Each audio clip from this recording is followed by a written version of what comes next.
O podcast Contato Imediato é uma produção da TakeBiz Audiovisual. Se você quer produzir seu podcast, curso online, vídeos para redes sociais, documentários ou institucionais, chame no WhatsApp.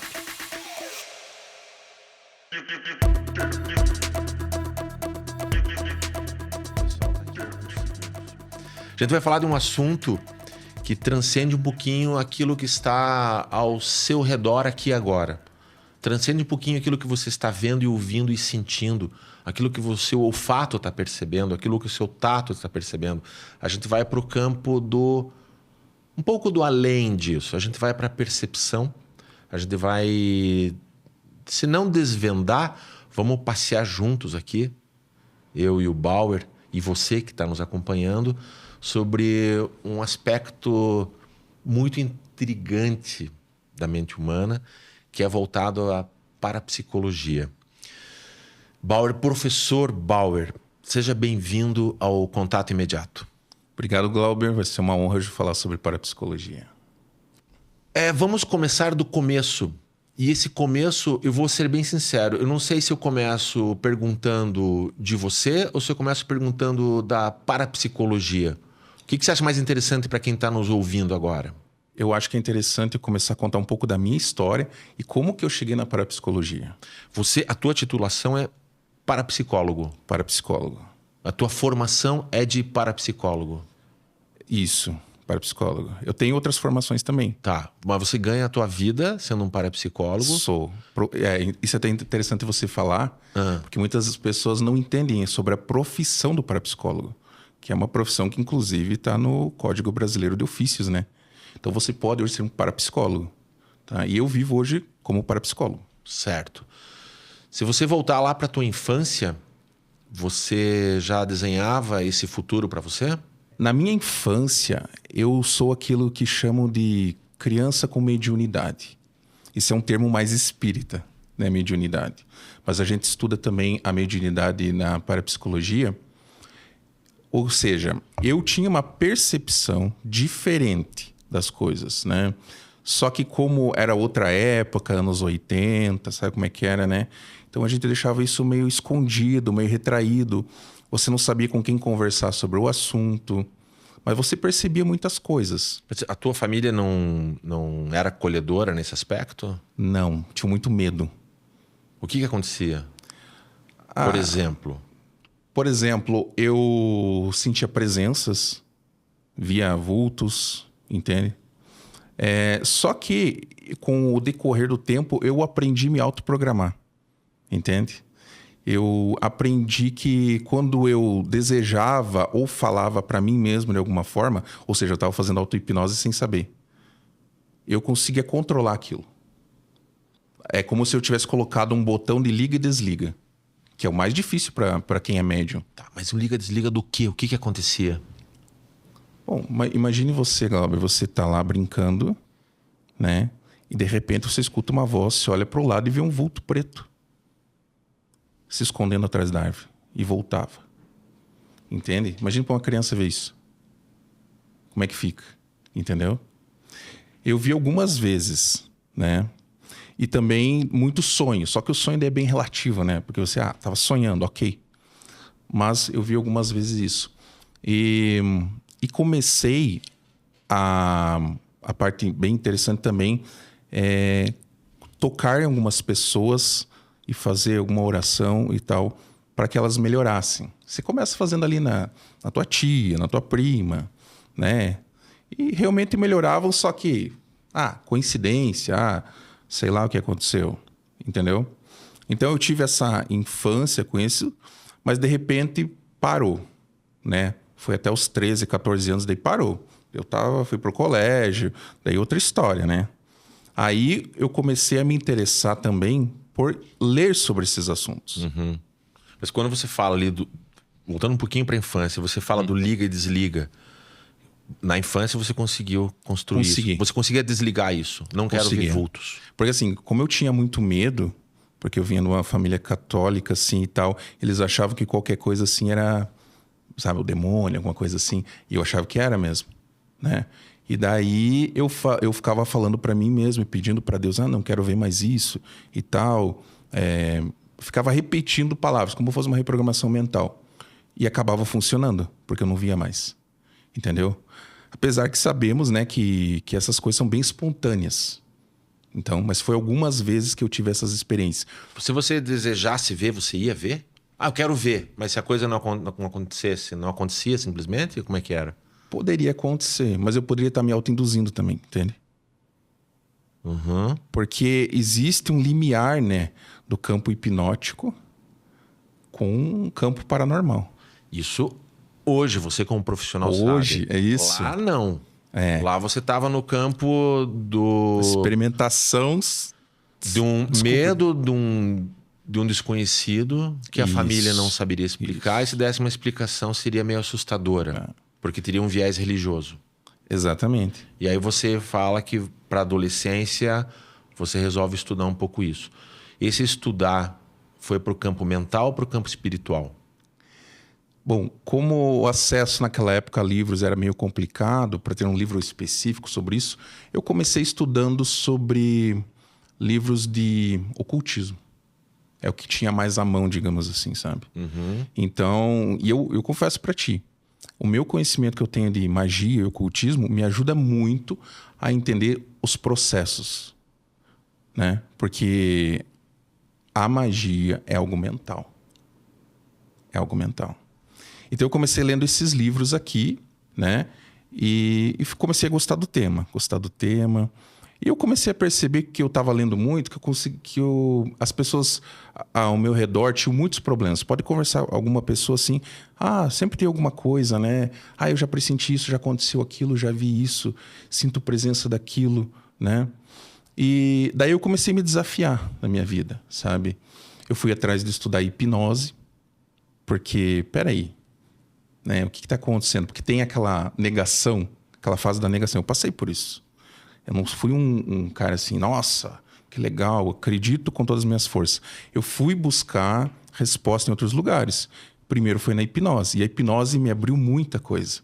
Porque ali eu consegui perceber que muitos aspectos mentais são controlados, né? Podem ser controlados. Principalmente o transe espontâneo que ocorre. Tanto que hoje eu sou um especialista, eu atendo pessoas que têm problema com transe espontâneo. E eu comecei estudando para causa própria. Entendeu? Uhum. Daí foi uma coisa que foi emendando uma na outra. Estudei hipnose, comecei a estudar alguns livros de parapsicologia e aí me interessei muito por essa área. E eu comecei a ver muita coisa porque eu sou muito cara que fazia hipnose, não só o pessoal às vezes faz curso de hipnose, vai fazer aquelas hipnose de palco, faz isso, faz aquilo. Eu queria fazer alguns testes diferentes, né? Você enxerga através dessa pessoa. O que ela tem atrás das costas? A pessoa segurava um objeto. Às vezes dava errado, mas às vezes dava certo. Ela adivinhava. E aí eu comecei a perceber que não era a técnica da hipnose em si, era a qual pessoa que estava fazendo. Tem pessoas que têm uma suscetibilidade muito maior. Que a gente fala de suscetibilidade ao transe, mas as mesmas pessoas que têm a suscetibilidade ao transe são pessoas que a gente chama de médium. Eu vou fazer um auto-disclaimer aqui, me colocando a par de quem está ouvindo, me colocando com relação ao meu pensamento a esse universo. Eu não duvido de nada, mas ao mesmo tempo eu não peço prova de tudo, de todo, né, que acontece, né? Cada um tem o seu campo de interesse. Mas assim, como é que eu posso te falar isso? Eu acho que aquilo que a gente, por exemplo, e sim, quando alguém toma um remédio, uma alopatia, você toma independente da tua fé, independente do teu pensamento positivo, pensamento negativo, independente de você não acreditar naquilo, aquilo surte um efeito e um efeito colateral. Um grande amigo meu, falecido já, ele era neurocirurgião, e ele falava assim: Glauber, eu não acredito na homeopatia. Ele falou: eu sou um alopata. Por quê? Porque um remédio que não provoca efeito colateral, para mim, não faz efeito. Tá, eu entendo isso. Ele fala, mas existem médicos homeopatas muito sérios. Ele falou, mas não é o meu caminho de estudo. Ok. Aí eu lembro de uma outra coisa. Tem remédios alopáticos que as pessoas tomam e não é um remédio. É a pessoa que não faz efeito. Ou dá um rebote, ou aí o médico muda o remédio. Quer dizer, não é o mesmo remédio para todo mundo. Também não há essa eficiência científica. Porque o lado da parapsicologia, o lado daquilo que a gente se atreve a estudar e a ponderar e a versar sobre o que um amigo meu, Frater Goya, que já foi entrevistado aqui, que ele é um mago enoquiano, né? Ele falava assim, é como se a gente tivesse a oportunidade de levantar o véu da realidade, fazer um pequeno rasgo no véu da realidade e observar o que está ali atrás. De uma forma mais artística do que científica, talvez, pela dificuldade do controle do controle do resultado, né? Então, quando você fala disso, me colocando nesse entendimento de observador, longe de estar julgando ou considerando, mas muito mais assimilando o estudo, quando você vai falar que a pessoa que está ali passando pelo processo faz diferença, significa que ela parte de uma equação. Dá para entender dessa forma? É mais ou menos como você falar que a hipnose não funciona em todo mundo. Nem todo mundo é sugestível, sugestionável. Não é bem isso, né? Como que é? A literatura nos diz que 98% das pessoas são hipnotizáveis. 2% não. 1% que tem problema mental, outro por cento que não fica. Então é 1% da população total, né? Então todos são hipnotizáveis. A diferença é o seguinte, é o grau de suscetibilidade. Tem pessoas que você consegue hipnotizar em 2 segundos. Tem pessoas que se hipnotizam em meia hora. Tem pessoas que você vai hipnotizar em 3 horas. E tem pessoas que vai demorar 1 semana para hipnotizar ela. Você entendeu? Então tem diferentes graus. Né? E a pessoa nasce com essa suscetibilidade. E pode também desenvolver mais durante a vida. Entende? Por exemplo, pessoas que participam de algumas religiões, por exemplo, a Umbanda, uma religião brasileira, que faz incorporação toda semana. Não vamos nem entrar no mérito da espiritualidade ali. Vamos entrar no mérito do transe, que é o que interessa para nós. Para haver a incorporação, existe um transe antes, né? Tem um ritual e um transe. Quando acontece esse transe, está acontecendo toda semana. E você já deve ter ouvido falar que a hipnose, quando repetida, ela fica cada vez mais forte. Então essa pessoa começa a entrar em transe toda semana e de repente ela não está lá no terreiro, ela está dentro de um ônibus, ou dirigindo, ou está na casa de algum amigo, está na fila da padaria, sei lá. E de repente começa a dar aquele stick de querer incorporar ali, né? Alguém vai dizer, não, mas é que o santo quer descer ali. Mas ela está se deixando, ou seja, ela está tendo transe espontâneo. Tá? Até se você quiser tirar essa parte do espiritual, pode dar outros exemplos. Tem pessoas que entram em transe espontâneo. Entende? São pessoas hipersensitivas. Né? E tem pessoas, por exemplo, que não são quase nada, mas tem um pouquinho. Elas são hipnotizáveis, às vezes, de outras maneiras. Mídia, propaganda. E elas ficam tão reféns daquilo que tudo que vai ao contrário daquilo, ela nega. Mas ela também está dentro de um transe para negar outros tipos de transe. Você entende? Então é bem relativo esse negócio de suscetibilidade. Mas todos são. Isso a gente ainda está no campo da psicologia, né? Isso, sim. A psicologia mesmo, ela já considera tudo isso. Sim, a hipnose é reconhecida pela psicologia. Certo. Isso aí. E esse é o entendimento que você tem já como profissional. Lá atrás, na tua adolescência, quando você está nesses estudos, você, como um curioso de si próprio e um curioso desse movimento, desses mecanismos, dessa forma do cérebro ou da mente se proporcionar esses eventos, ou ser um mecanismo que permite que esses eventos aconteçam através deles, Você já via isso como um campo profissional? Ou você foi se tornar profissional quando você viu, opa, vou trabalhar com isso e vou deixar de lado aquele sonho que eu tinha de ser outra coisa que eu não sei o que era? Gostei da tua pergunta, hein, Glauber? Eu não via isso como um campo profissional. Principalmente por causa de vim de cidade pequena, né? E família muito tradicional, rígida, católica. Então, não via de jeito nenhum. Mas eu gostava. Tanto que a minha primeira formação, quando eu entrei na primeira faculdade, foi de sistemas de informação. Né? E muitas pessoas dizem, foi uma faculdade que você fez que não aproveitou. Ou se eu aproveitei, cara, você não tem noção como a lógica, e eu sempre faço comparativo com programação, porque eu era programador, né? Como as coisas... Porque ajuda você a pensar. Às vezes, não é pretensão, mas Deus é o arquiteto. Quando você vai começar, como que Deus fez tal coisa? Você começa a pensar, como é que eu começo um programa? Entendeu? E a parte de lógica, principalmente a parte de lógica, de entender o funcionamento de uma coisa, como tem que ser, ajuda demais, sabe? E o interessante é assim, ó, além da parapsicologia, eu até estou fazendo agora, depois de mais velho, uma outra graduação que é física, tá? Porque eu não sou nem um pouco a favor daqueles esotéricos que ficam falando de física quântica. Eu sou das ciências exatas, então eu sei que física é conta. Tá? Só para ficar bem claro. Tá? Porque eu sei que tem gente que dá um parâmetro diferente para física quântica. Física quântica é não sei o quê, criar a realidade e tal. Não se sabe. Na verdade, tem um experimento lá da dupla fenda que mostra uma coisa e ponto. Né?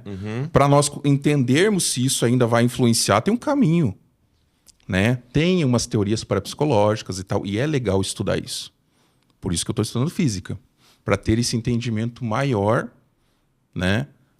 Para nós conseguirmos chegar numa conclusão sobre isso. Né? Qual parte da física, que ponto? Porque na parapsicologia nós temos a telergia. Né? A parapsicologia considera um tipo de energia que está no corpo do homem. Entende? E é uma energia que dizem que o Tesla chegou a estudar e tal, mas isso é especulação, tá? Qual energia você está falando? Não é eletromagnética? Ela se chama, na parapsicologia, o Tesla chamava de escalar. Mas eu não sei se é a escalar ou essa energia pode se transformar em vários tipos de energia. Né? Mas na parapsicologia a gente chama de telergia, quando ela é invisível, e ectoplasma quando ela é visível. Só que o ectoplasma, essa energia já se transformou. A gente capta ela do ambiente, e o ectoplasma é quando ela sai com, vamos dizer, pequenas partículas do teu corpo. Por isso que ela se torna visível, como se fosse aquela fumaça branca. No filme Os Caça-Fantasmas tinha muito disso. Os Caça-Fantasmas, o Sérgio Hortêncio, que é o nosso diretor, ele falou que ele quase quis estudar parapsicologia por conta de ter assistido na infância Os Caça-Fantasmas. Então, eu até conversei com ele também. Foi uma coisa que depois eu comecei a pensar, é verdade, eu também. Acho que a única referência quando eu era criança de parapsicologia foi Caça-Fantasma. E ele disse que não estudou por causa do Padre Quevedo. O Padre Quevedo desmentiu tudo. Eu acho que você não viu essa entrevista com o Padre Quevedo e seguiu adiante. Acho que foi isso. E a gente vai falar dessa... Como é que é o nome? Telergia, é isso? Telergia. Isso vai conversar com aquilo que os orientais chamam de energia Chi, energia Ki. Prana. É a mesma? Axé. São só nomes diferentes para a mesma manifestação. Pneuma na Grécia. O Ruach dos hebreus, sopro divino, tem vários nomes. Energia Kundalini. Tá. Ki. É a mesma. Só que a diferença de utilização, né? Não, se você quiser conversar mais para frente, eu quero conversar mais para trás. Tá. Isso, porque eu quero só chegar no ponto para entender como é que você se tornou um profissional disso. Na verdade, eu comecei a fazer muitos cursos. E eu também tive uma busca assim para entender curas naturais. Eu tive essa fase aí. E nessa busca eu comecei a me aventurar em várias coisas. Tive alguns mestres, entrei para algumas ordens esotéricas e fui aprendendo. Fui estudar as benzedeiras. virei amiga de uma, Ela me deu o caderno de benzedeira dela. Olha que responsa. Sabe que a benzedeira ela é passada de geração. Mas quando ela não acha alguém, ela escolhe, que fala um filho espiritual, e passa aquele caderninho dos benzimentos dela, que sempre é mantido em segredo. Eu, se pudesse, eu faria um programa só sobre benzedeira. Eu acho muito algo rico. É rico. Maravilhoso. Eu fiz um estudo muito a fundo dos benzimentos. Cara, você é fenomenal. Eu sou suspeito para falar. Tá. Porque eu queria entender por quê. E porque isso foi muito na minha infância. E vários tipos de benzimento, várias coisas. Também entendi o efeito colateral, porque que alguns benzedeiros tinham problemas de saúde. É meio contraditório, né? Mas não. Tá. Tem muita mestre reiki com problema de saúde. Tem. E tem a ver com o valor de troca. Isso, porque não deveria estar trocando, na verdade, né? Deveria só estar indo, né? E Ao contrário. a água volta, não volta? O contrário. O valor de troca te salva, te ajuda. E isso é o maior debate, porque as pessoas não sabem disso. Porque é bonito, claro, aí vamos entrar naquilo que você me falou de egrégora. Existe egrégora lá no centro espírita que faz de graça, aí é outra coisa. Eles estão naquela egrégora. Mas uma pessoa que é um terapeuta e tal, e vai fazer muita coisa de graça, por quê? Porque você está vamos colocar, se metendo num assunto, entendeu? E pode ter energias ali, que por que você quer aqui? O que você está fazendo aqui? Entendeu? E existe um valor, que o mundo astral, agora eu estou falando mais espiritualista, o mundo astral, que seria aquele que você... Isso aqui está virando uma sopa cósmica. Vai virar daqui a pouco existe é o mundo das emoções. E tudo lá, os acordos não são que nem aqui. Lá é acordo, acordo. E eles entendem em troca energética. Mas pode ser qualquer coisa de energia. Gratidão é uma energia. Pode ser. Alguém poderia benzer você, fazer uma coisa e dizer, vou te pagar. Não. Você está grato? Tô. Trocou já. Você entendeu? Mas quem garante que a outra pessoa vai ser grata? Entendeu? Paga um pedaço de bolo, uma moeda, qualquer coisa, entendeu? Uma flor. Tem que existir essa troca, porque é entendido no mundo astral. Entende? Então, nessa pesquisa eu percebi que quem era mais protegido é quem tinha as trocas bem feitas. Então. Enfim, estudei o benzimento, daí comecei a pesquisar, fui também no xamanismo lá, com os índios e tal. Não, estudei na Umbanda e tal. Eu estudei várias religiões, mas eu particularmente não tive uma religião assim, só estudava. Claro, eu creio em Deus, tudo. Eu tive algumas experiências também na igreja evangélica, também tive várias experiências. E daí, depois de tudo isso, eu fiz uns cursos mais profundos de parapsicologia, tá? Inclusive, estudei no Instituto Padre Quevedo também, sabe? Mas não só lá, estudei em outros lugares também. Fiz com o Dr. Marcos Natali, lá de São Paulo, que é um excelente parapsicólogo. E daí, eu me, digamos assim, a princípio eu tinha feito só para eu entender melhor, né? Mas depois eu descobri que as pessoas tinham esse interesse, né, sobre parapsicologia. E eu uni todos os conhecimentos que eu tinha, tanto de hipnose, estudei muito aquela hipnose antiga, o magnetismo, que você gosta, de Mesmer, né, Franz Anton Mesmer, cujo até o Kardec era... As pessoas não sabem, mas o passe espírita veio lá de Mesmer. Não foi o Kardec que criou. Ele era um fã do Mesmer. Ele fez parte das escolas magnéticas do Mesmer lá na França. O mesmerismo, né? Ele vai estudar isso até dentro do relação com os animais e tudo, né? E o pessoal acha que o Mesmer era espírita. O Mesmer não era espírita. Mesmer, acho que só teve uma citação de uma carta que ele mandou para um amigo que ele falou a palavra Deus. Fora isso, ele nunca falou. Mesmer não era. Entendeu? Ou pelo menos escondia muito bem. Porque na literatura você não acha. E daí, como eu tive essas especialidades, eu comecei a tratar algumas pessoas que não sabiam quem procurar. Pessoas que sofriam com transe espontâneo, principalmente. Né? Porque ia no médico, ia no psiquiatra, e não sabia o que tratar. Daí começou a descobrir. Daí foi o boca em boca. O Bauer é parapsicólogo, leva lá que vai dar. Só que daí para mim só chegavam os piores casos, né? Porque eles não viam primeiro em mim. No começo, né? Agora mudou. Eles iam primeiro, lógico. E eu sempre digo, vá sempre primeiro no médico. Sempre vai, eu não tenho zero contra isso. Deve-se ir no médico. Muitas vezes a pessoa chega lá e diz, e vá no médico também. Né? Daí a gente trabalha, eu comecei a trabalhar e ter resultados muito rápido. Tipo de pessoas que estavam assim, eu tô 15 anos com problema aqui. Fazia algumas sessões comigo e se melhorava. Normalmente voltada para a área da saúde. Saúde. Principalmente Saúde. pessoas assim que tinham um transe espontâneo, extrosão de neurose, que é tipo, como é que eu podia dizer? Como fosse alguns surtos, mas não aquele surto da médico, lá, aquele um surto diferente. Histeria. Não era como isso. A gente chama de... Quem deu esse nome de extrosão de neurose foi Charcot, que era professor de Freud, lá em Salpêtrière, que ele fazia as pesquisas, né? As histéricas, tocavam num ponto ali na virilha, elas entravam nesse surto, digamos assim. Mas ele dizia que esse surto controlado conseguia fazer a extrosão das neuroses e o próprio inconsciente curava as pessoas. E como eu sou um fã de Charcot, eu falei, cara, vamos ver se esse cara tem razão. E não é que tinha, pelo menos no que eu fazia. Mas claro, cada caso eu tratava de um jeito. Às vezes usava alguma coisa de Mesmer, alguma coisa de Charcot. E com o conhecimento da parapsicologia.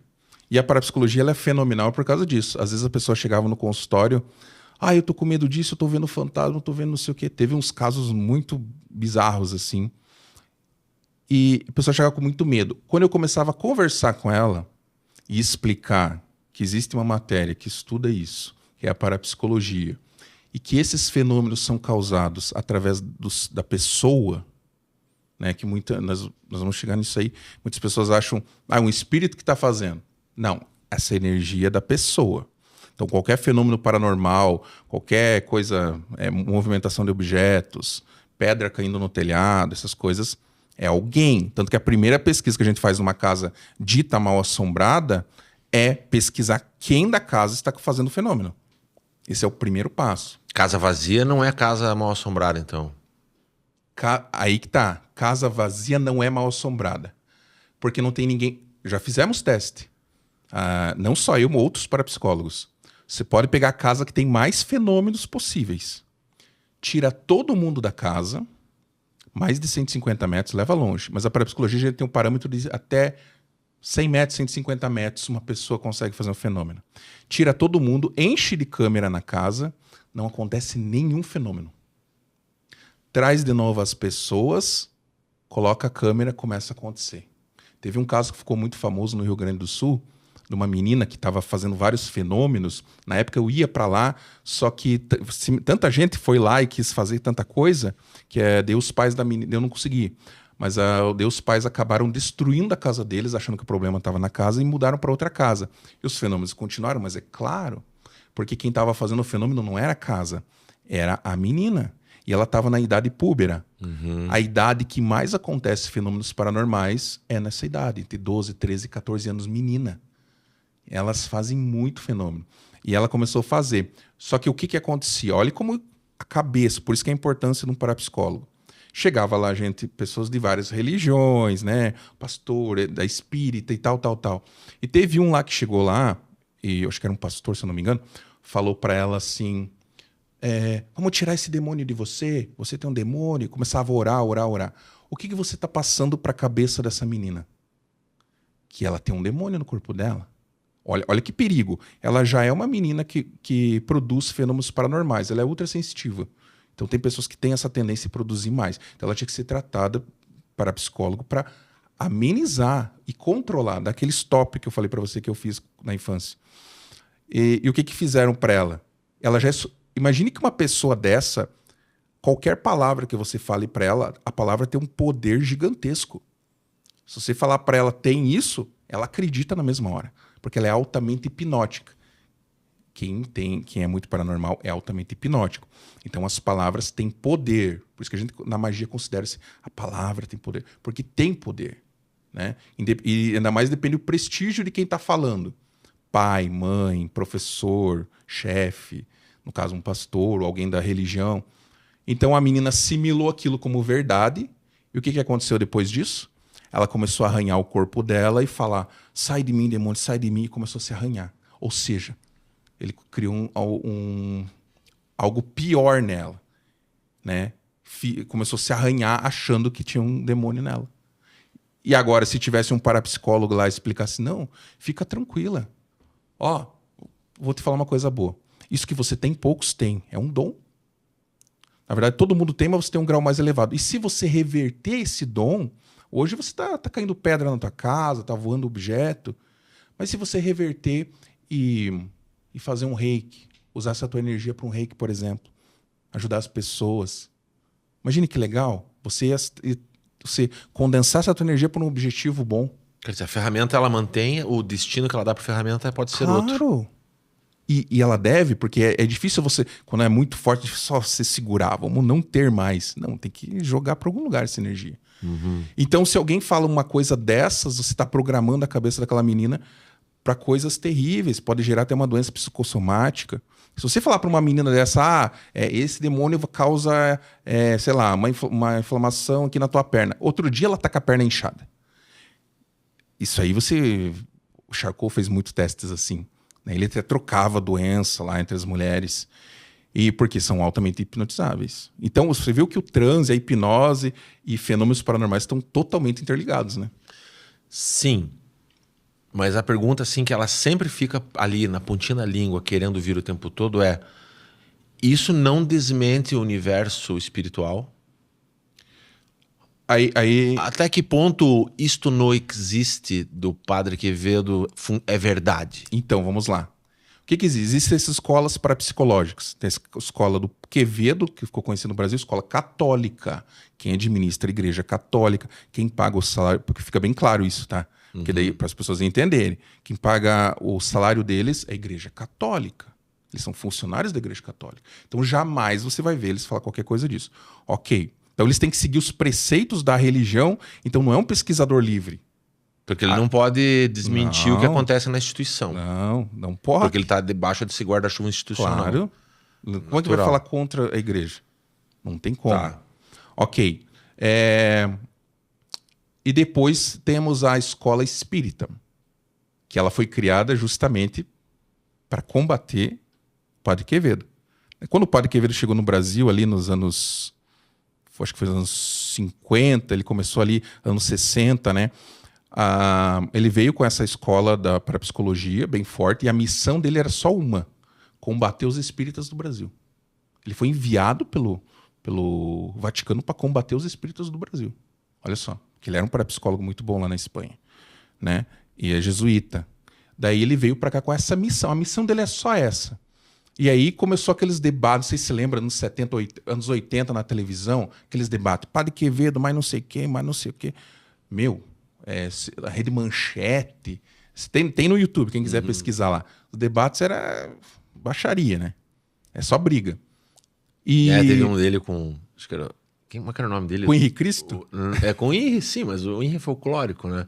Mas era o Toninho do Diabo, uma coisa também. assim. Que ele falava, dobre meu dedo, não consegue dobrar meu dedo, né? Ele sim. Tinha essa provocação o tempo todo, né? Porque a ideia era dizer que aquilo que as outras religiões acreditavam não era real. Sabe por que aconteceu isso? Porque o Brasil estava perdendo muito para os espíritas. Os espíritas estavam crescendo muito, muito, muito. Isso assustou. Opa, vamos frear esses caras. E tanto que culturalmente ainda é muito forte. É o país mais espírita do mundo. E ainda assim, para os católicos, o cara que é do espiritismo, da Umbanda, é do diabo. Ficou esse legado cultural. Eles lidam com coisas. E para os evangélicos também, né? Os evangélicos, eles tiram a força dos católicos e potencializam o mal nas religiões afro, né? E nas religiões espiritualistas. Eu tô só fazendo essa... assim, preciso deixar claro, assim, eu não tenho nada contra ninguém e muito menos a favor, tá? Porque cada um responde, né, pela sua senda, pela sua trajetória. Né? Eu também não tenho nada contra, só para o pessoal entender como é que foi no Brasil. Daí criou-se a parapsicologia espírita justamente para combater, né, a católica. Daí ficaram aqueles debates. Sempre tinha Rede Manchete, Bandeirantes, e ficou. Mas existe uma outra escola, parapsicologia eclética ou científica, essa que eu faço parte, que a gente considera sem vínculo religioso, totalmente aberto para novas descobertas. São Não tá fechado. quase livres pensadores, assim. Espiritismo está fechado. Allan Kardec falou, está aqui no livro. Não podemos sair disso. Catolicismo também. Aqui eu sigo, que é eclética. Não tem isso. Né? Agora eu fiz só essa abertura para chegar no que você me perguntou, que é uma pergunta muito interessante. Cadê o mundo espiritual nessa história? Vamos lá. A católica diz que esses fenômenos chegam até o homem. Acabou. A espírita diz que tudo é causado por um espírito. Então você vê que são dois extremos? Por exemplo, aqui, se esse copo se mexer aqui, a católica ia dizer, não, foi um fenômeno extranormal. Eles acreditam na energia, na parapsicologia católica. Mas a espírita ia dizer, não, foi um espírito que está do teu lado que moveu o copo. E aí, quem que está certo? E o debate era esse. Mas se eu te falar que pode ser que os dois estejam certos de alguma maneira. Vamos usar a lógica de novo, aquilo que eu te falei. Eu adoro usar lógica. Ok. Se a energia para mover esse copo aqui é a telergia, que é uma energia que tem no homem. Ok, então pode que estar certo.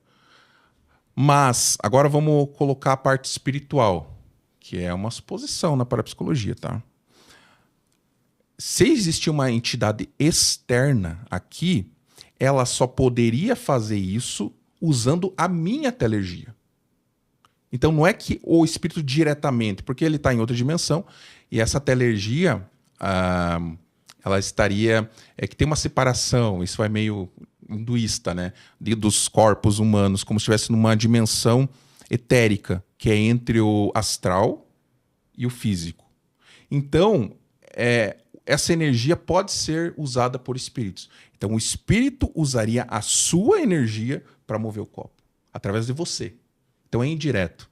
Então, se for pensar, pode ser que os dois estejam certos, de alguma maneira. Mas eles nunca entraram nesse acordo. Você entendeu? Mas uma coisa é certa na parapsicologia. A energia é humana. É nossa. É como eu falo. Às vezes eu falo, essa energia saiu de você. Porque a gente faz lá, descobriu na casa, descobrimos que você tem esses fenômenos e tal, tal, tal. Espírito. Aí é outra história. Aí já é outro patamar. Porque a gente chama isso de supranormal na parapsicologia. Existe esse estudo. Podemos analisar esse fator externo. É mais difícil de analisar, mas dá para analisar. Entendeu? Por causa de comportamento. Porque existe personificação, que eles chamam vulgarmente incorporação, né? Pode ser uma dupla personalidade nesse caso. Uma personificação. Eu estou personificando, sei lá, um alter ego, alguma coisa. Alguém que eu criei dentro de mim. Mas será que não pode ser externo? Quando começa a falar informações que essa pessoa não tinha acesso, você começa a pensar, opa, peraí. O que mais que você sabe? Você fala outra língua? Peraí. Você sabe uma história? Vamos verificar a documentação lá. Bateu, e essa pessoa aí, às vezes uma criança, adolescente, não tem acesso a isso? Então pode existir um fator externo. Então é assim que a gente trabalha, entendeu? Mas esse que é o legal da eclética, da parapsicologia eclética, que você analisa esse fato. Mas a telergia, ela funciona até 150 metros ali no máximo.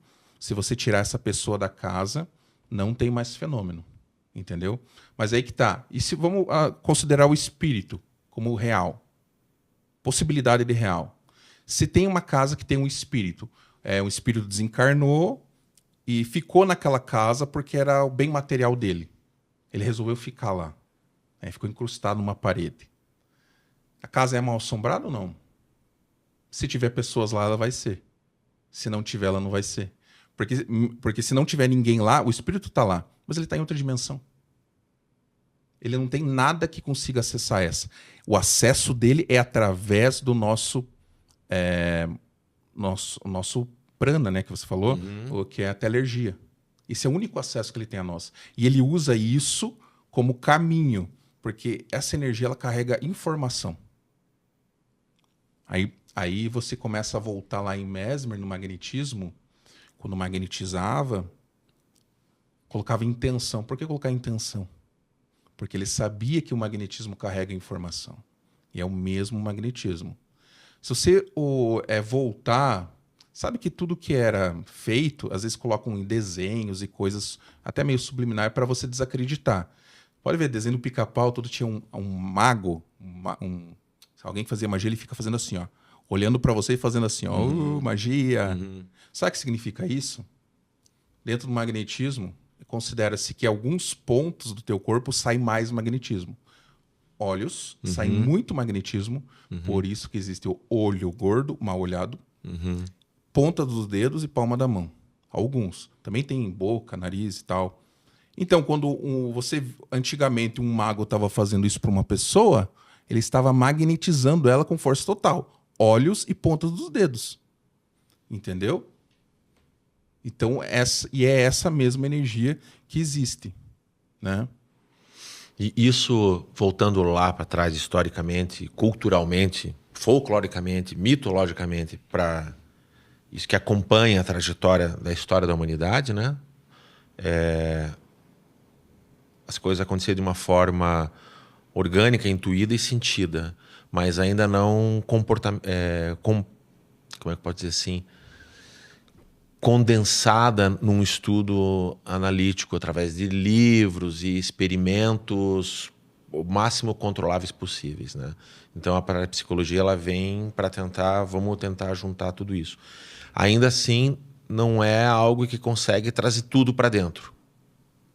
Isso. Mas ela se pretende, em algum momento, lá na frente, peraí, agora vamos explicar tudo isso aí. Tá, vou falar a trajetória. Primeira fase, ocultismo.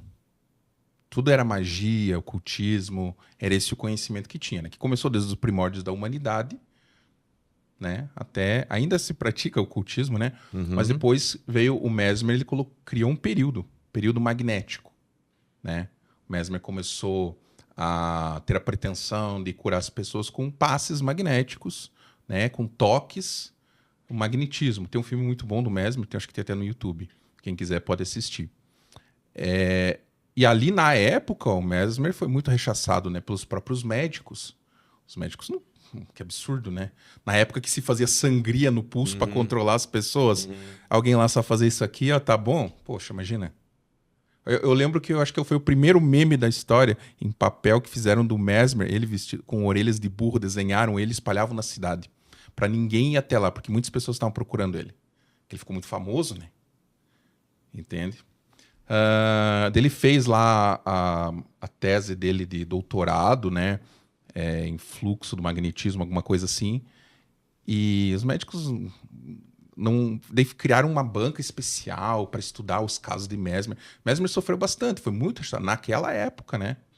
Entendeu? Isso aí nós estamos falando em século XVIII. E depois disso, bem para frente, né? Quando veio a próximo período, que era o período espírita, né? O Allan Kardec estava começando a estudar espírito, foi estudar nos Estados Unidos as irmãs Fox, que depois falaram que era mentira, depois tentaram voltar atrás, deu aquela confusão, que é os famosos raps, né? As batidas. Aí estudou as irmãs Fox, estava começando ali, entendeu? O espiritismo, descobriu lá que existia o magnetismo, né? Ele foi um estudante do magnetismo, fez parte das escolas magnéticas, porque depois os seguidores de Mesmer criaram escolas magnéticas, que é como se fosse uma ordem fechada ali, e ainda tem, até hoje na França, tem alguns lugares do mundo que tem essas escolas, e é bem legal, tem aquela tina de Mesmer lá dentro, que é aquela banheira que ele colocava lá, com aquelas hastes, colocava alguns materiais ali, porque ele achava que a banheira pegava o prana do ambiente e através das hastes ele intensificava. Ele sentava aquelas madames da época lá, a hora que encostavam ali, começavam a ter aquelas convulsões e tal, e aquilo pro Mesmer era curativo. Então tem essa tina de Mesmer lá, e dentro lá você só pode andar em sentido horário, né? Porque eles falam que o fluxo energético tem todo estilo, né?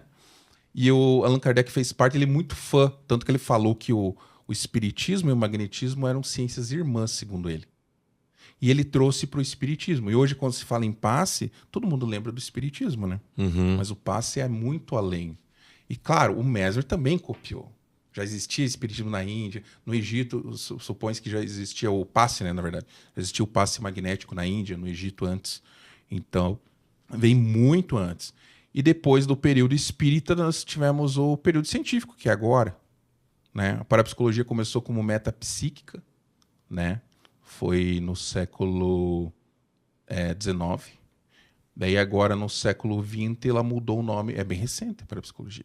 Em 1953, Congresso de Utrecht, foi que utilizaram essa palavra. Heine, um americano lá que fez vários experimentos, usou a palavra parapsicologia. Né? Quem mudou esse nome foi Max de Souillet, que era um alemão, filósofo, psicólogo. Ele que mudou de metapsíquica para parapsicologia. Também era um grande pesquisador. E daí, desde então, a parapsicologia veio crescendo muito nos anos 70. Depois ela teve uma freada. A Rússia estudou muito, a própria CIA tinha experimentos com paranormais, contratavam parapsicólogos. Daí, de repente, teve aquela freada. E no Brasil começou, quando o Padre Quevedo veio, daí o espiritismo criou a parapsicologia espírita, daí surgiu alguns da parapsicologia eclética ali pelos anos 80, mas ficou... Agora eu vou falar uma coisa que nós vamos mudar. O que aconteceu com a parapsicologia no Brasil? Perdeu-se anos de oportunidade de pesquisa científica parapsicológica. Porque só queriam fazer debate para ver qual religião é melhor. E cadê o intuito de vamos fazer a parapsicologia no Brasil crescer, vamos pesquisar, vamos ter laboratório. Como é que funciona isso? Vamos testar em laboratório, vamos tentar aplicar o método científico para provar realmente, né? Eu sei que agora, atualmente, tem alguns físicos e tal que estão fazendo alguns projetos dentro dessa área, né? E é interessante. E agora, nesse momento, nós estamos vivendo uma outra era da parapsicologia. A parapsicologia está voltando, mas agora com um intuito diferente, né? E eu acho que um pouco se deu porque o Padre Quevedo acabou falecendo, né? Eu era fã dele, não nego isso, não escondo isso de ninguém, porque de conhecimento ele tinha muito. Muito. Eu até digo, uma pena que ele era podado. Porque ele tinha muito conhecimento. Ele teve acesso a muita coisa. A muitos livros que a gente não tem acesso. Então ele sabia muita coisa. Entende? Tanto que eu fui lá estudar com ele. Mas agora nós estamos numa nova era, para as pessoas entenderem que a parapsicologia não é só aquilo, e ela se abre à possibilidade de estudar, né? E às vezes as pessoas acham que a parapsicologia está só ali naquele, só estudar aqui o fenômeno que moveu o objeto, ou a telepatia e tal. Mas e a nossa realidade? Ela é virtual? Ela é real? O que é a realidade? Então a parapsicologia, existe a área da parapsicologia filosófica, ela faz essas perguntas também. Daí a pessoa diz, nossa, mas isso tudo isso. Lei da atração. A parapsicologia estuda a lei da atração? Qual outra matéria estuda a lei da atração senão a parapsicologia? É óbvio que é a parapsicologia. Porque parece que é um campo que ficou um pouco órfão de uma chancela mais acadêmica, vamos dizer assim. Você acha que a parapsicologia é só no ser humano? Estudamos plantas. Esses dias eu tenho um amigo mestrado em biologia. Ele está fazendo doutorado, eu acho. Ele vai estar vendo esse vídeo aqui. Eu perguntei para ele, e aí? Eu falei de um experimento de planta, né? Existe efeito placebo na planta? Porque existe gente que diz que tem, né? Ele falou, vamos testar então. Tem que testar. Coloca numa planta um adubo verdadeiro e um adubo falso. Vamos testar. Achei legal a resposta dele. Testar. Eu gosto disso. Por quê? Tem aquela pesquisa lá dos 3 potes de arroz. Não sei se você já ouviu falar. Você pega 3 potes de arroz. Um deles você vai elogiar. Todo dia. Sim, e aí, você é isso, você é bom, você é lindo, você é maravilhoso, você é tal. O outro você vai descascar, falar mal. Você é péssimo, horrível e tal. E o outro você não vai fazer nada. Cara, eu já mandei várias pessoas fazer isso, dá sempre o mesmo resultado. O que acontece? O que foi elogiado, ele se conserva por muito mais tempo mesmo. Depois de uma semana você vê que ele está bom ainda, digamos. Bom não, mas está comparado com os outros, né? O que foi falado palavras ruins, de baixo calão, tá todo preto, é bem ruim. E o que não foi feito nada tá o pior de todos. Tá cheio de bolor, tá o pior. E geralmente as pessoas acham que o pior vai ser o que foi xingado. Aí que vem aquela coisa, né, que as pessoas não gostam, que a gente tenta trazer para nossa realidade. Mas olha só, isso não demonstra que o isolamento é pior do que você ser lembrado e falado? Tipo, falem bem ou falem mal, mas falem de mim. O isolamento não é pior? Mas aí, para você entender essa relação, você tem que entender energia. Da parapsicologia, a gente entende que isso como energia. Estou emanando energia aqui, positiva, através da fala, através da intenção. Lembra que o prana carrega informação? Informação positiva. Aí, então vai conservar. Aqui, informação negativa, vai deteriorar. E outro zero informação. Entendeu? Então, quando alguém está falando com você também, teoricamente está trocando energia.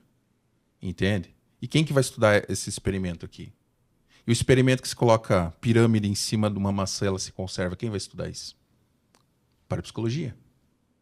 Você entende? Então ela vai além só do a pessoa sonhou, a pessoa não sei o quê.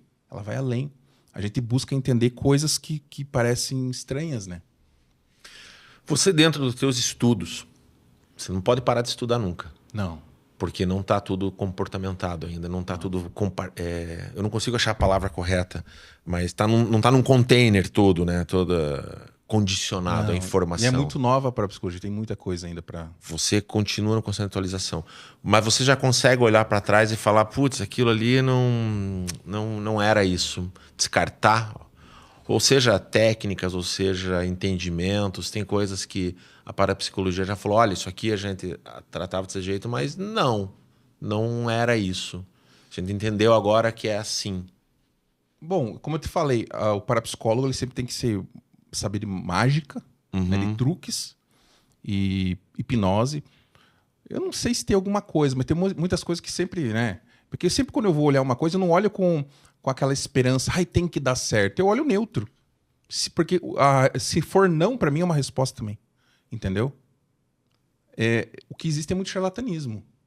De pessoas que... eu faço materializar objeto. Cara, isso é... Tem muito aí. Tirar sapo de dentro de travesseiro de pena. Eu nem vou falar um cara, senão ele vai... Mas tem muita coisa. Tem gente que tá materializando coisa. Cara, isso nem com parapsicologia.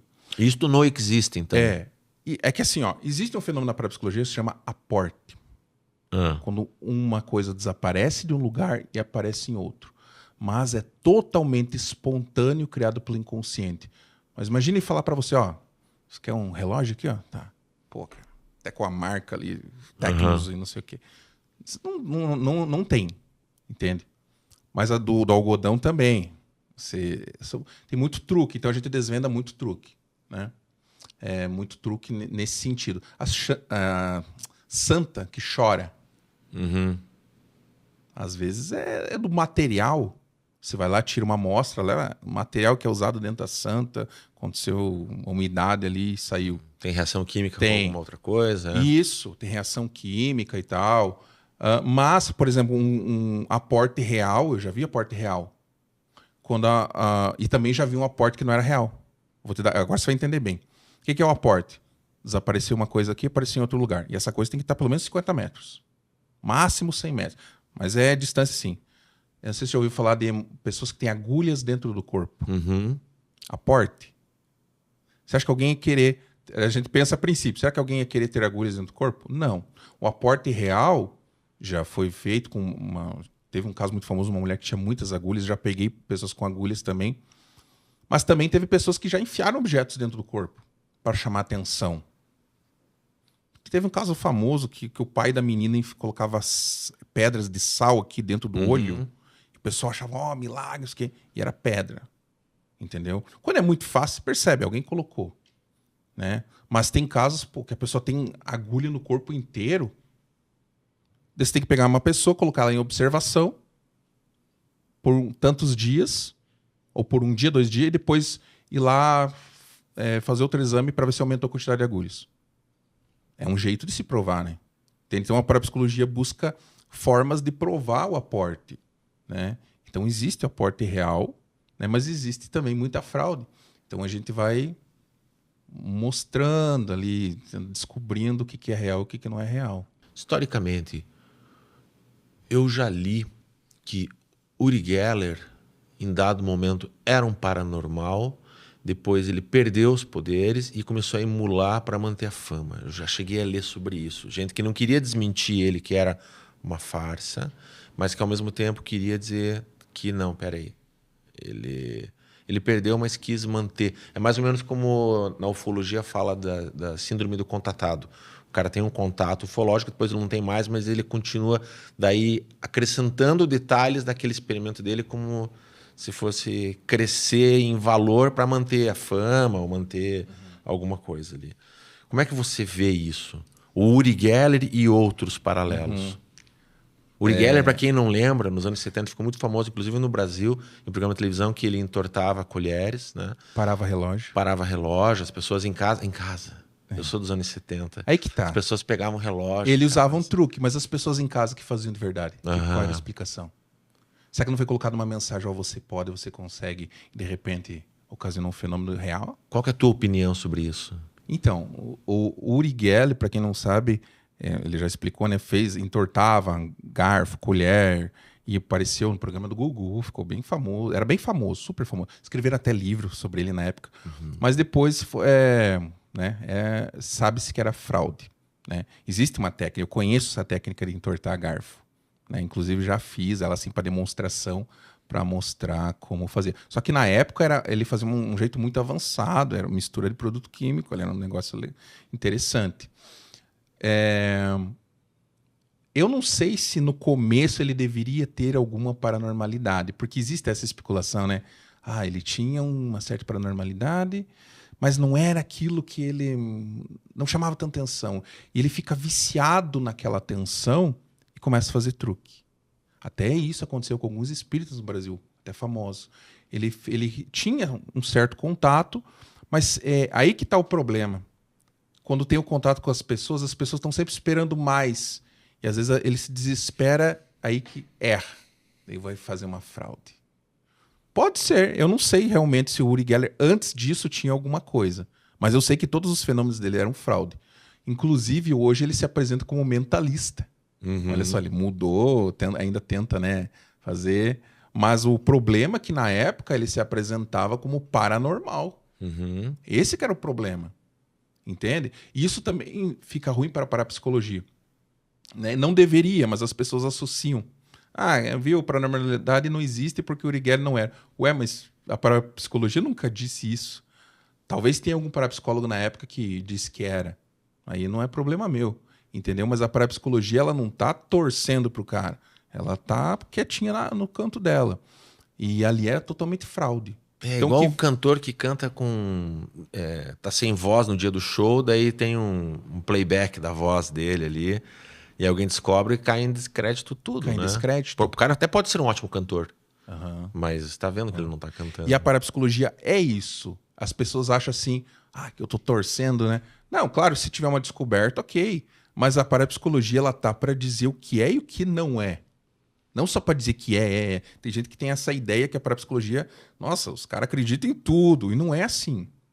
A gente não acredita em tudo. Bem pelo contrário, a gente duvida de tudo. Entende? Que maravilha. Eu consigo trazer parte desse entendimento, desse estudo para dentro da minha casa, no sentido assim, eu quero começar a benzer meus filhos. É possível? Há uma permissão para isso? Sim. Existe técnica que ensina isso? Tem. Você ensina isso? Já ensinei. Porque assim, foi interessante a tua pergunta, porque hoje como parapsicólogo, eu sei muito de terapias holísticas também. Né? E eu uso meu conhecimento da parapsicologia, baseado nessa parte de energia, e agora para ter um entendimento melhor por que aquela terapia holística funciona. Claro, tem a parte psicológica, ok, mas tem a parte que, por quê? Benzimento. Por que passar um ramo numa pessoa vai ajudar em alguma coisa? A oração, ok, está programando a mente da pessoa e tal, mas por que o ramo? Agora vamos pensar pela parapsicologia. Né? Existe essa energia, que é o prana, certo? Ela está no ambiente. Né? Segundo uns estudos que eu fiz, né? Mas baseado mais em livros indianos e tal, vem do Sol. O Sol é um grande produtor de prana. Né? Então vem pelo ar, pega nas moléculas de ar, você respira, você está pegando prana. Respiração, tanto lá que os hindus, né, tem técnicas de respiração, etc. Então você se alimenta desse prana, que ele tem funções fisiológicas, não é só para fazer fenômeno, é para cuidar do teu corpo. Ele tem a ver com os chakras, ele alimenta os chakras, que são centros de energia. Então é para cuidar do teu corpo. E o que acontece quando você está com algum problema, ou uma doença, ou sentindo algum mal-estar, ou ansiedade, depressão, qualquer coisa assim? E que esse tipo de energia, ela vai vibrar diferente, mais rápido, mais lento. Quando ela vibra mais lento, digamos assim, é como se fosse negativo, vamos traduzir assim. E ela fica. E tem uma coisa que a gente chama de aura. Você conhece a aura, né? A aura, 7 camadas, cada camada ligada a um chakra. Última camada, violeta. Violeta é a cor que vibra mais rápido de todas. Então, nada mais denso consegue penetrar. Então, quando você está com uma aura boa, a gente diz que você tem uma proteção. Corpo fechado e tal. Chakra calibrado, corpo fechado. O que é o benzimento? A planta, os animais, também recebem prana. Tudo que é ser vivo recebe prana. As folhas das plantas são um captador gigantesco de prana. Claro que tem algumas plantas que captam mais, tipo alecrim, arruda, elas têm o cedro. O cedro capta muito, que você pode usar, mas em geral todas as folhas. Qual que é a ideia do benzimento? Eu estou explicando o benzimento para você pela parapsicologia, pela visão parapsicológica. Você está passando a folha, você está em contato com o teu corpo interagiu ali. Então você pode dar comando, digamos assim, mental, né? Porque o prana, teoricamente, ele carrega informação que você pensa. Quero limpar essa pessoa, quero limpar o Glauber. Eu vou pegar e passar no teu corpo o símbolo de cruzar, que é a cruz, né? Ah, a cruz de Jesus e tal, ok. Mas cruz é um símbolo muito antigo. Ele carrega egrégora e ele significa equilíbrio. E tudo que é símbolo, nosso inconsciente pode entender, né? Aí a parapsicologia também explica que tudo que já foi feito ou dito na Terra, em algum lugar pode estar guardado entre você. Está até no livro Padre Quevedo, isso, tá?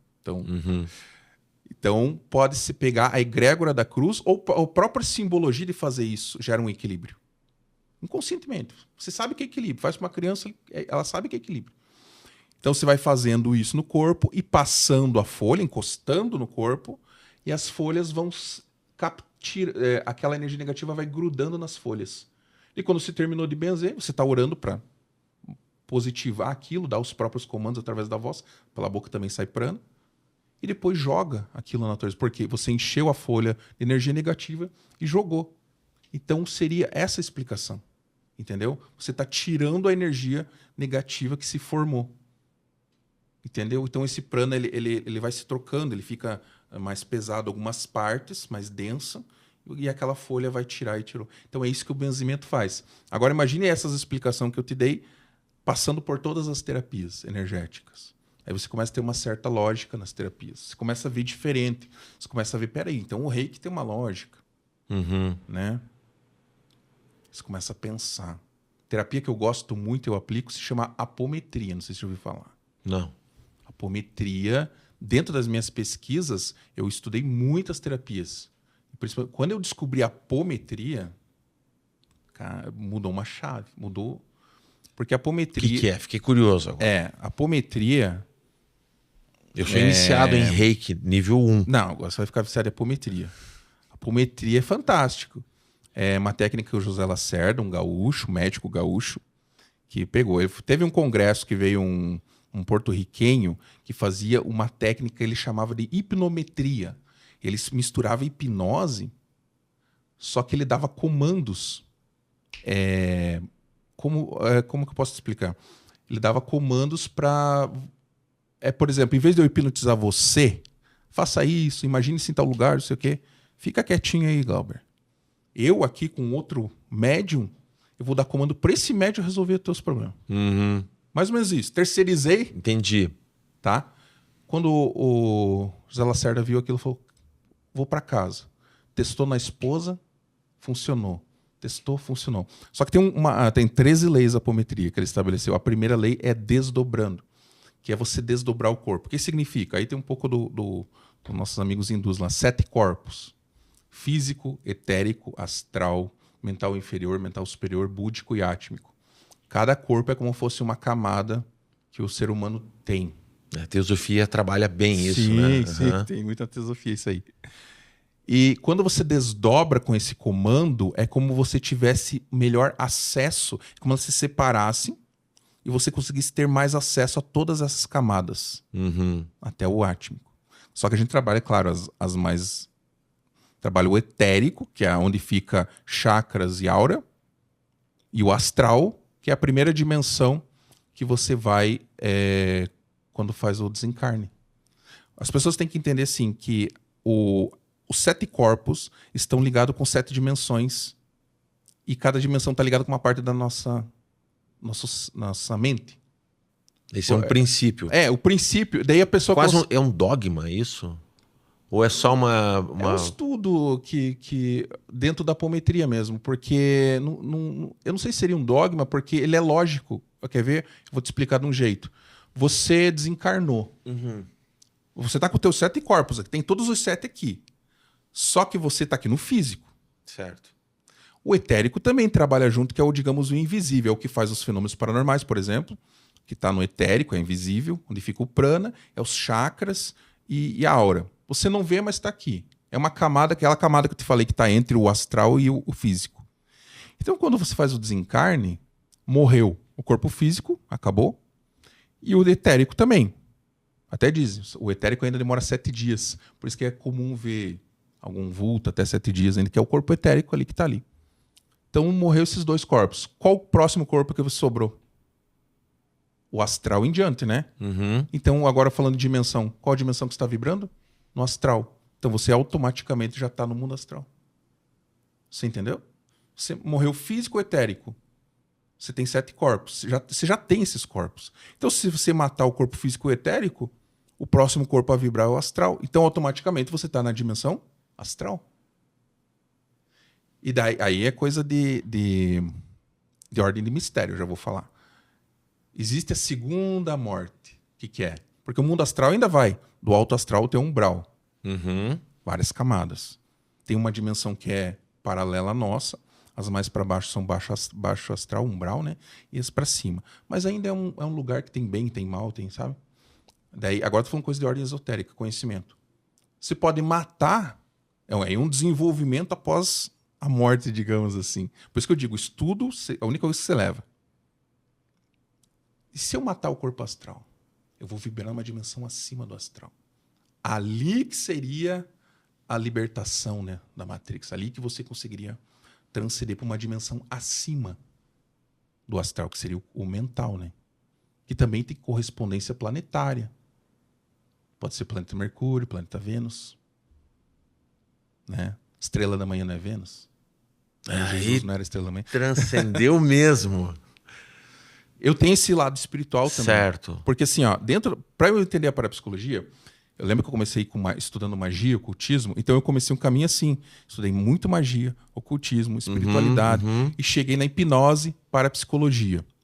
E esses estudos que eu tive me ajudam a entender também a parapsicologia. Porque às vezes falta uma peça para se encaixar na parapsicologia. Eu penso, peraí, mas segundo, né, por exemplo, teosofia e tal, se encaixa aqui. Segundo não sei quem se encaixa aqui. E quando eu achei a apometria, ela englobava tudo isso. Tá. E é uma técnica. Então, quando você fala da desdobra, ela é do quê? Vou falar como é uma sessão, para você entender. Você chegou aqui, tem vários jeitos de fazer essa sessão. Porque a apometria, o que aconteceu? Igual o reiki. Foi criado o reiki, que é o original Uzui, né? Depois tem reiki não sei o quê, reiki cósmico, reiki universal. Escolas e tudo. Porque cada um tira... A apometria aconteceu algo parecido. A apometria... A minha apometria é apometria magnética. Já tinha magnetismo na apometria, mas eu intensifiquei porque eu percebi que quando mais passe você dá, se intensifica as informações e você consegue fazer melhor as coisas. Básico, mas segue as 13 leis. Dá para fazer em grupo, dá para fazer sozinho, dá para fazer. Basicamente, a sessão, você vai ficar, eu vou fazer com você. Desdobrar você através de comando. E aí eu tenho maior acesso. O que eu vou olhar? E tem várias outras terapias dentro. Auraterapia. Só que as pessoas dizem assim, mas como que você vê?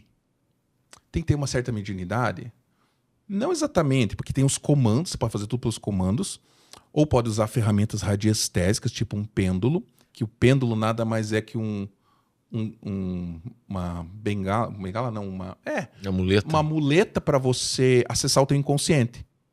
Porque você tem micromovimentos aqui, mas você não sabe. Tá dizendo, você sabe a resposta no inconsciente, mas os micromovimentos aqui te ajudam a obter as respostas. Parecido com o tarô também. Então, são muletas para acessar o inconsciente. Mas na apometria, quando se faz esses comandos, tira o véu, você começa a ver melhor. Até você se assusta. Pô, mas eu nem achei que eu era médio, agora estou enxergando melhor. Eu estou sentindo tudo sobre o Glauber aqui. Eu estou vendo a cor da aura dele, eu estou vendo como é que ela está, o formato. Eu estou sentindo a vibração. É incrível, né? Daí vê o que tem na aura. A aura é tipo um espelho do teu corpo energético. O que eu analiso nela? Formato. Geralmente ela tem um formato assim, como você vê nas imagens dos santos, né? Mais redondo. O tamanho. Tem a aura de 2,5 metros, 3, uma aura normal. Tem umas que já estão meio colhidas. E às vezes o formato está um pouco deformado. E conforme a deformação, ele me conta uma história da pessoa. Tipo, teve um momento que ela ficou assim, depois ela tentou, não sei o quê. E também eu já vejo o formato do corpo, eu já vejo que tem algum chakra nesse campo aqui que pode estar prejudicando a tua aura. E as cores. A aura geralmente muda de cor. Só que o que eu... E pela cor você também pode entender o estado emocional da pessoa. Mas ela pode mudar até por causa de outras coisas. Mas a borda tem que ser a violeta. Porque se eu tenho uma borda áurica violeta, eu posso andar por tudo, nada me acontece. Mas se ela não tem mais aquela borda violeta, e às vezes já tem pessoas que já têm fissura na aura e tal, o que acontece? Quando você perde isso, você vira tipo uma esponja. Né? Ainda mais se ficar uma cor mais densa nas bordas, tipo um marrom, alguma coisa assim. Daí você vai passar por um ambiente que tem energia ruim, pegou em você. Alguém vai te jogar mal olhado, vai pegar. Mas não sei o quê, vai pegar. Né? Pessoas com energia ruim, então porque você perdeu tua proteção. Claro que tem várias coisas que ela tem que passar ainda, né? Pela tua energia e tal. Mas basicamente, você conserta a aura, você vai para os chakras. Mede todos os chakras. Você mede com a tua mão mesmo. Dá para fazer um reparo naquilo ali. Você repara. Isso. Daí você repara a aura. Eu não pulei essa parte, né? Você só analisou e depois você repara a aura. Daí tem comando que você repara. Por exemplo, você vibrar na ordem correta e tal. E você fica dando comando até sentir que ela vibrou certo. Daí você vê como é que tá o formato. Daí você dá muito passe. Você joga cor violeta também. Você imagina sendo cor violeta da tua mão. Que é violeta. E vai até ela ficar legal. E às vezes dentro da aura, no campo áurico aqui, você pode perceber algumas coisas. Por exemplo, a gente chama de larvas astrais, miasmas, que pode ser seu próprio pensamento, que muito tempo pensando em algo, ele criou uma forma. E também tem as formas pensamento. Larva astral porque ela parece uma larvinha, mas também é uma forma pensamento. Mas às vezes aparece bolas, quadrado. Tem muito a ver com o jeito que a pessoa pensa. E aparece no campo áurico isso, que está em volta de você. Então imagine a pessoa pensa tanto, repetidas vezes mal sobre ela mesma, que criou uma forma pensamento contra ela. Existe na magia, se pegar grimórios antigos, criação de servo astral que os magos faziam. Eles usavam essa energia, o pensamento repetitivo, para criar uma entidade criada pela mente dele, daí dava comandos para essa entidade, chama de servo astral. Vai para tal lugar, faz tal coisa. Isso antigo. Né? E isso se reflete na apometria. Você vê, se você consegue criar uma coisa má para você mesmo, os magos entendiam isso e faziam um ser para atender eles. Entende? O que a gente faz daí? Daí a gente vai limpar tudo isso aí, vai destruir tudo isso aqui e tal. Às vezes vai num ambiente, pega o tal de enguiço. É como fosse uma... por exemplo, há uma boate lá, não sei o quê, muito uso de droga, bebida. Muitas pessoas pensando sobre a mesma coisa, criou uma forma de pensamento conjunta das pessoas. Você passou por lá, aquilo estava vibrando numa coisa baixa, você estava uma vibração parecida, não tinha proteção áurica, grudou em você. Daí vai aparecer ali, daí eu enxergo. E se ela se movimenta muito rápido na tua aura, eu falo, tá vibrando certinho. Porque se ela vibra diferente, ela não consegue se movimentar muito. E tá muito rápido, eu falei, tá vibrando igual você. Daí de quem que é a culpa daí? Né? Que nem quando tem obsessor espiritual, a pessoa diz, um espírito obsessor me deixou assim. Tá, mas primeiro você teve que vibrar igual ele para ele vir. Você não é ele que te destruiu. Né? Apesar que daí tem a parte de magia, que é outra história. Que você pode, pessoas pagam para outros espíritos irem lá, né? Daí você arruma a aura, daí vai para os chakras. Os chakras tem que estar na vibração correta. Então, às vezes está muito descarregado e tal. Você tem que limpar o chakra, carregar o chakra, lacrar ele. Tem uns símbolos que você coloca no chakra. E a apometria permite você dar comandos no chakra para ver. Aí é como se você estivesse fazendo uma auto-hipnose. Quando é sozinho, eu uso um médium. Você vai para o momento em que onde que esse chakra aqui teve esse problema. Ela vai lá, aconteceu isso porque um dia teve uma briga com não sei quem. Aqui alguém falou mal dele e tal. E às vezes não, às vezes vai para um lugar que não tem o 3D daquele filminho, mas é uma coisa mais avançada, um 5D, que vai aparecer uma forma, a tela é preta, mas aparece uma forma, igual olhasse um micróbio no microscópio, eu digo, ou aquelas amebas, parece uma coisa meio colorida assim, porque é simplesmente a energia que está te prejudicando. Sem o filminho da tua vida do momento. É só energia pura. Daí o que você trabalha? Aquilo é vibração? Então vou jogar vibração. Luz violeta, destrói aquilo ali. Daí você volta para o momento atual. E daí você pode ir você pode viajar no tempo e no espaço com a apometria. Indiretamente. Você, como consulente, tá tranquilão. Quem está fazendo o trabalho é a equipe aqui. Entende? E a apometria, ela é muito mais conhecida por causa de uma coisa. Desobsessão. Que quando a pessoa está sendo obsediada, ou auto-obsessão, que pode ter, dela cria personificação, muitas pessoas confundem até com obsessão espiritual, ou obsessão espiritual. Então a apometria criou essa fama porque ela é muito boa para fazer desobsessão. Entendeu? Daí, quando tem obsessor, às vezes se começa a apometria, quando você pega... Porque quanto mais você faz a apometria, mais você sente. Eu, por exemplo, hoje fazer uma apometria com alguém, começo a fazer se tiver um obsessor meio... Eu já percebo no começo, ele já começa a se incomodar, porque ele não gosta de apômetro, ele não gosta porque sabe que vai tirar, sabe que vai cair fora, sabe que... E daí, se tiver um médium, a gente chama médium de passagem. Se tiver um médium com esse dom, o que você faz? Você dá um comando obsessor que estava na pessoa, incorpora nesse médium. Apesar que a apometria nasceu em lar espírita, o criador era espírita, mas depois teve a Sociedade Brasileira de Apometria. Lá eles se dividiram. Um pessoal queria que ficasse só dentro do espiritismo, outro pessoal queria que ficasse livre para consultório, né? Lembrando que ele pegou do porto-riquenho que não era espírita. Então, né? E daí hoje ficou livre a apometria, né? Até a Sociedade Brasileira acabou, cada um foi para um lado. E hoje a gente tem essa oportunidade de ter ela sem o vínculo espiritual, sem o vínculo com a religião. Isso é muito importante. Porque na hora que você for fazer uma desobsessão, você não vai querer doutrinar o espírito no kardecismo. Você faz o encaminhamento bonitinho, tudo certinho. Mas você não vai precisar ficar fazendo os dogmas da religião, entende?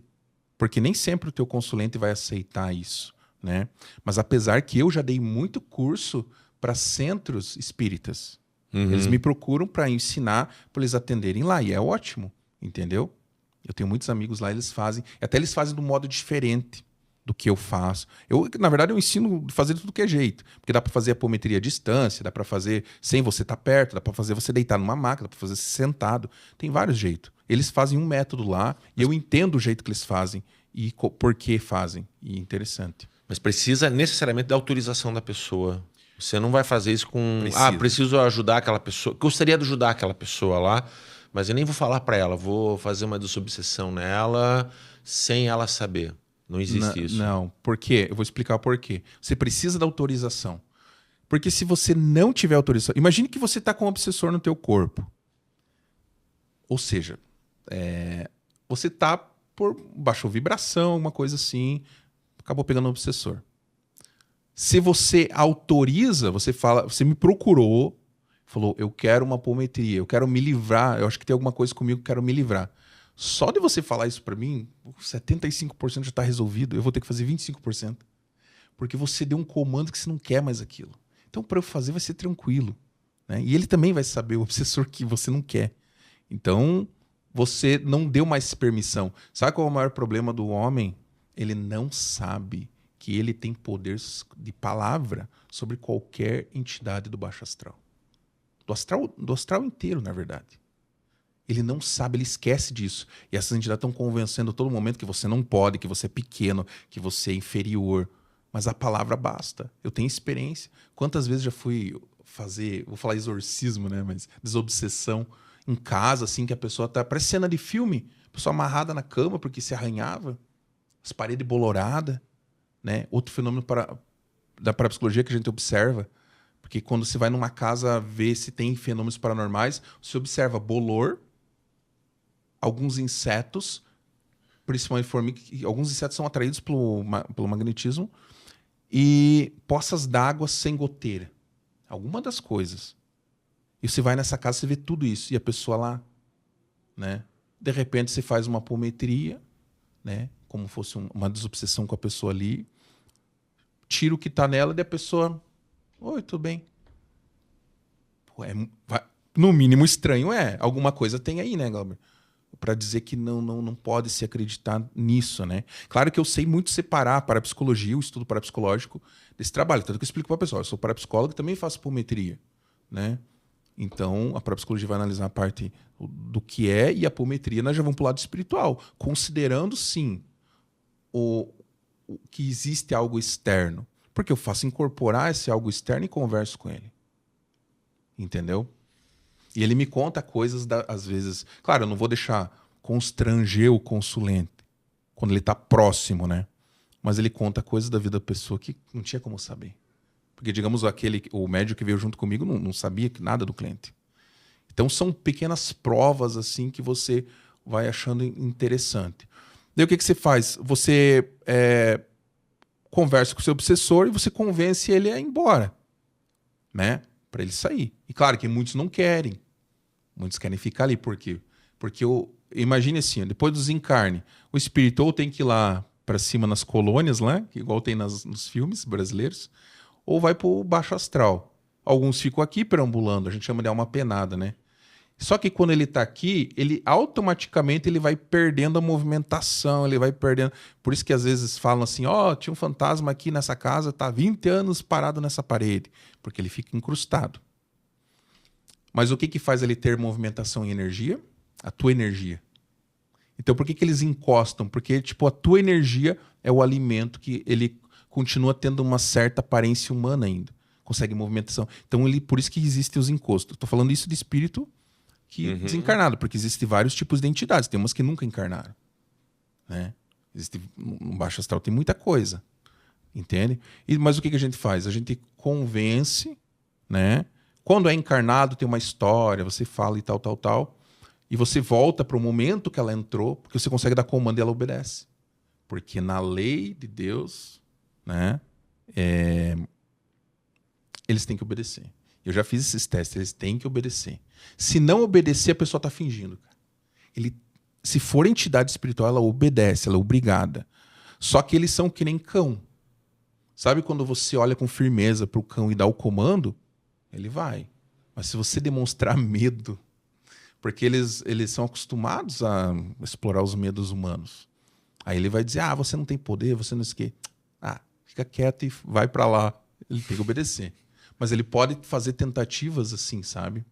Algumas pessoas às vezes se assustam com essa parte. Mas não sei o quê. Só que às vezes você faz a apometria sozinho com a pessoa. Você priva ela de ver isso. Você faz tudo mental. Ou faz à distância também. A pessoa não precisa ver. E a apometria é a melhor terapia que existe, porque o consulente fica tranquilo. É como você resolve pelo outro. Você entendeu? Só que aí tem uma coisa. Você acha que as pessoas não fazem magia no dia a dia? Tem gente que faz todo dia magia. Deliberadamente? Todo dia. Tem gente que faz tem gente que se entende um pouco de magia e não gosta de alguém que faz todo dia. Todo dia. Já peguei pessoas assim com mais de 50 magia. E o que acontece? O pior, assim, existem vários tipos de magia. Existe a magia tipo simpatia, que você faz... Porque, na verdade, é tudo energia. Eu tô querendo jogar uma energia para você. Sabe quando quebra a barreira dos 150 metros? Porque quando é perto, a gente chama de mal olhado. Tipo, eu tô passando ali, vem uma pessoa, não gostei de algo, joguei um mal olhado. E é inconsciente. Muitas pessoas jogam mal olhado sem querer. Mas dá uma inveja, alguma coisa, jogou. Mas como que você faz magia se a pessoa tá lá quando você tem um endereço energético? Eu não vou falar muito disso, senão o pessoal vai querer usar, né? Mas o que é o endereço energético? Um fio de cabelo, uma unha, um teu nome, tua data de nascimento. Aí passa dessa barreira. Toda vez que alguém liga para mim pedindo meu CPF, eu não dou. E daí, o que acontece? Às vezes você loucura. pergunta pro obsessor, por que você tá aí? Eu fui pago. O que significa ser pago por um espírito? Alguém foi lá numa encruzilhada, ou num INT, né? Depende se a entidade, qual entidade que é. Fez uma magia, colocou flor, bebida, o que a entidade pedir, né? Bebida, não sei o quê. Ó, tô te dando isso, mas você tem que ir lá acabar com fulano de tal. É um contrato. E a entidade aceita. Ela come, ela, não é que ela come, ela pega energia daquilo. Lembra? E a cana tem muita energia prânica. Cana, por isso bebida. Né? Eles pegam aquilo, daí eles também ficam amarrados no contrato, a própria entidade. Da entidade, putz, aceitei, agora eu vou ter que ir lá encostar. Daí ela vem até você. Daí não é você que passou no lugar, nada. Ela vem por magia. Só que se você tiver tua aura boa ali e tudo, não pega nada. Não pega. Não pega. Mas se estiver muito mal, pode pegar. Pode pegar. Daí o que eles falam? Mas essa entidade, ela fica tentando até conseguir ou ela desiste? Ah, não deu, vou embora. É que assim, é uma analogia humana, né? Sim. Cansei, né? Cansei. Porque é tipo você falar, ó, sai desse corpo. Tá bom, eu saio. Ele vai pra onde? Sai andar pra rua. Entendeu? A gente faz essa analogia, o olhar humano. Ela que tenta o humano até faria? 7 dias. Até 7 dias. Daí ela desiste. Tá. Ela desiste. Então, todo momento pode ter alguma entidade. Algumas, que aí varia muito, né? Tem entidade que vê uma vez e já cai fora. Porque vê que a pessoa tem uma aura muito forte. Elas conhecem. Porque ela analisa se vale a pena tentar. E se ela achar que... ela vê, tá com uma defesinha aqui, mas daqui a pouco ele baixa a bola. Ela fica uns 7 dias ali perambulando. Só que ela vai e volta, vai e volta. E se... porque mesmo se ela desistir, outro pode aceitar o contrato. Porque a magia dura uns dias ali. 7 dias. Esses números a gente usa. E é incrível como esses números são sempre assim, cara. Tá na Bíblia, o 7, tudo, e é sempre 7. 7, 21.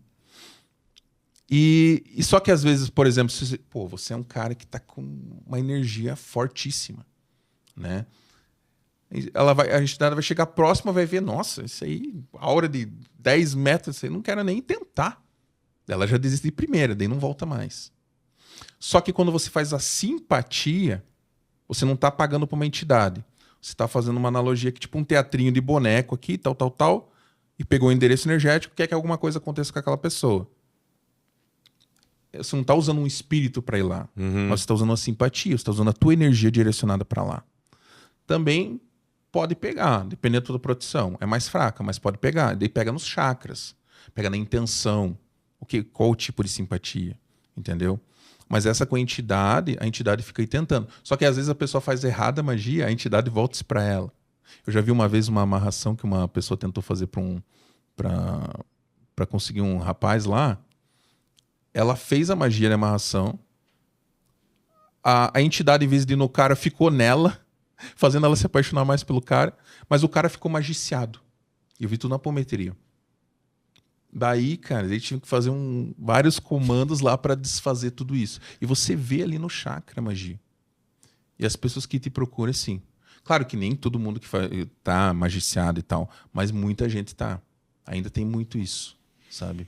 Eu vou fazer uma última pergunta, Tá. porque nós estamos aqui, eu falei que a gente ficaria mais 3, 4 horas, cara, eu ficaria mais 12 horas direto aqui.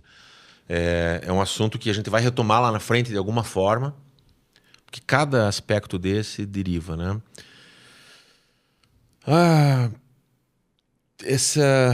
Cara, é tanta coisa assim que...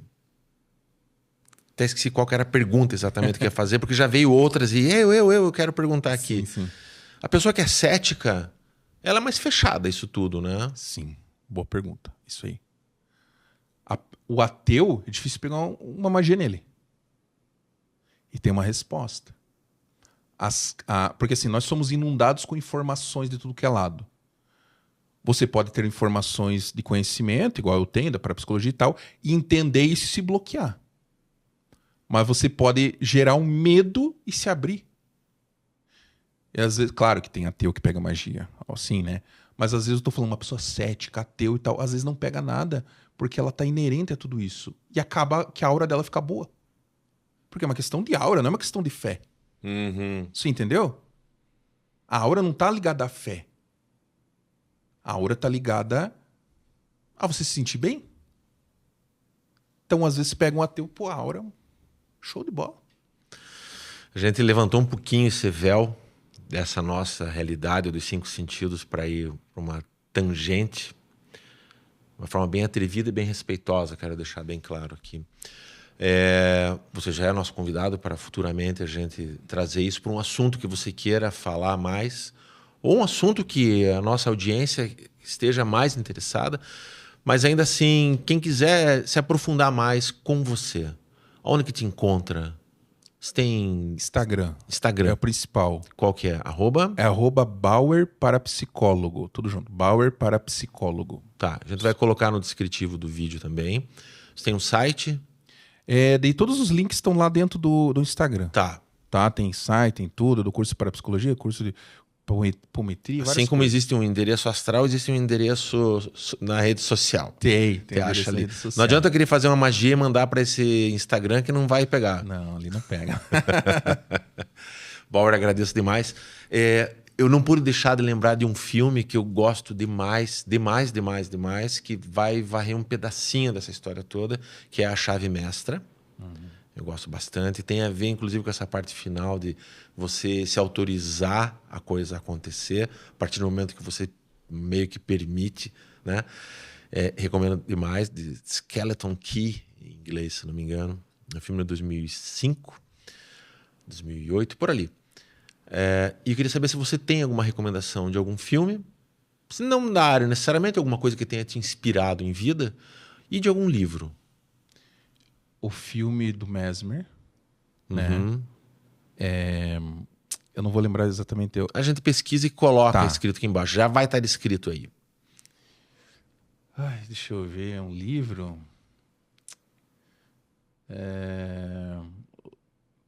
Bom, eu sempre li muitos livros técnicos, né? Eu não gosto de romance. Eu sou Certo. um cara que gosta mais de... Eu recomendo os livros de apometria, né? Do criador da apometria, né? Do Dr. José Lacerda de Azevedo. Tá. Eu vou deixar também escrito aqui uns 2 ou 3 títulos Esse para livro quem é muito tiver bom. interesse. Só que é um livro muito técnico, Tá. Mas assim, é bom demais, tá bom? Que a pessoa já vai ter um entendimento. E eu gosto até, uma das coisas que eu gostei por causa do jeito técnico dele escrever, Tá. que é aquela coisa mais pegada, né? Bora, obrigado pelo teu tempo. Obrigado. Obrigado pelo tempo de quem esteve com a gente aqui. Vou colocar uma aguinha para a gente brindar. E assim que os créditos subirem aqui, eu vou fazer uma consulta aqui sobre o nosso projeto, como é que isso aqui faz chegar a mais pessoas, porque um dos objetivos que a gente tem é trazer histórias de pessoas, entendimentos de pessoas, que tragam de alguma forma algo que inspire quem está nos ouvindo. E o que a gente quer é que isso chegue a mais pessoas, né? Então eu vou perguntar isso para ele em off. Saúde. Saúde.